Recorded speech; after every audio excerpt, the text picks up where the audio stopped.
नमस्कार दोस्तों, आज की वीडियो में जो हमारे दो प्रश्न होंगे वो प्रश्न ये हैं कि निम्नलिखित में से कौन सा कथन सही है।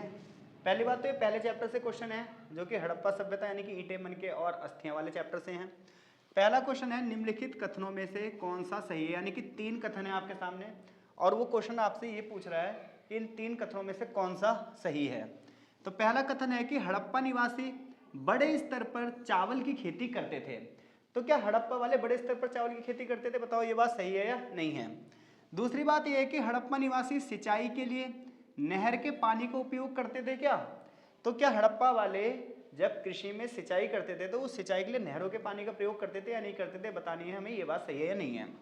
और तीसरी स्टेटमेंट है हमारी कि हड़प्पा बस्तियां 2 भागों में विभाजित हैं, एक है दुर्ग और दूसरा है निचला शहर। तो इन 3 में से कितनी बातें सही हैं?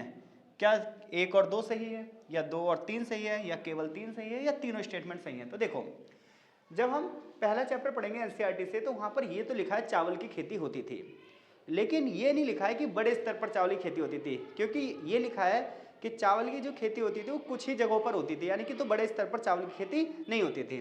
तो पहली स्टेटमेंट तो गलत है। लेकिन हड़प्पा निवासी सिंचाई के लिए नहरों का प्रयोग तो करते थे, क्योंकि नहरों के साक्ष्य हमें मिले हैं। तो दूसरी स्टेटमेंट तो बिल्कुल सही है। और हड़प्पा बस्तियां 2 भागों में बटी हुई थी, एक था दुर्ग और एक था निचला शहर। तो ये बात भी बिल्कुल सही है। तो हमारा सही आंसर होगा 2 और 3, क्योंकि एक तो गलत है, एक इसमें भी है और एक इसमें भी है, और दूसरा सही है, तो 2 और 3। अगले क्वेश्चन की अगर हम बात करें तो अगला क्वेश्चन है हमारा कि सिंधु सभ्यता से संबंधित हमें बताना है कि कौन से कथन सही नहीं हैं। तो ध्यान रखना, अब की बार हमें 4 स्टेटमेंट दिए हैं और ये बताने हैं कौन सी बात सही नहीं है।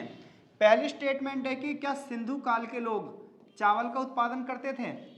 तो पिछला क्वेश्चन हमने पढ़ा, वहां से ये बात हमें पता चल गई भाई सिंधु सभ्यता के लोग चावल का तो उत्पादन करते थे। तो ये बात तो बिल्कुल सही है भाई, सिंधु सभ्यता के लोग चावल का उत्पादन करते थे। दूसरी बात क्या है कि उत्तर हड़प्पा काल में अग्नि पूजा की परंपरा चली थी, इसके लिए मंदिरों का निर्माण किया गया था। तो देखो, उत्तर हड़प्पा काल में अग्नि पूजा के संकेत तो मिले हैं, लेकिन मंदिरों का और हड़प्पा सभ्यता का कोई लेना देना आपस में नहीं है, क्योंकि हड़प्पा सभ्यता की खुदाई में कहीं पर भी मंदिरों के साक्ष्य नहीं मिले हैं। तो हमें अपना आंसर यहीं पर मिल गया है, ये वाला जो स्टेटमेंट है ये सही नहीं है और हमारा आंसर जो है वो यही है।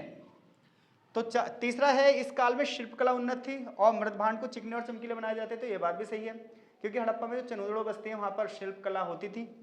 इस काल में मध्य एशिया से व्यापार करने के लिए उत्तरी अफगानिस्तान में बस्ती स्थापित की गई थी। तो ये बात भी बिल्कुल सही है। तो यहाँ